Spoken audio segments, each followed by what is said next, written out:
वळूया पुढल्या बातमीकडे. धनत्रयोदशी हा सण कार्तिक महिन्याच्या कृष्ण पक्षाच्या त्रयोदशी दिवशी साजरा केला जातो. याला धनत्रयोदशी आणि धन्वंतरी त्रयोदशी असंही म्हणतात.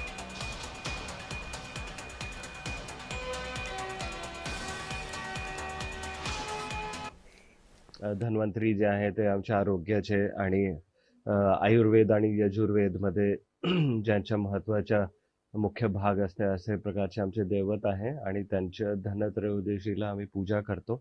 या निमित्ताने मी सर्व नाशिककर आहे, सर्व जण आहे जगात, सर्वांच्या आरोग्याची आणि त्याच्यासोबत सर्वांची चांगल्या आयुष्याची पण मनोकामना करतो. धन्वंतरीकडे हीच प्रार्थना आहे. धन्वंतरीने आपली प्रार्थना ऐकली की कोविड नंतर कुठचाही व्याधी नाही आला आणि मुळात म्हणजे भारतात तर त्याला सवयच झाली आणि त्यामुळे आज या धन्वंतरीचं प्रतीक आपल्याला खूप विश्वभर पाहायला मिळतं. आज आम्हाला पुन्हा एकदा धन्वंतरीची ही प्रार्थना करताना समस्त वैद्यक व्यवसायाला खूप आनंद आणि अभिमान आहोत की आपण धन्वंतरीचे सुपुत्र आहोत आणि धन्वंतरीच्या आशीर्वादाने आपण आपलं आरोग्य राखतो.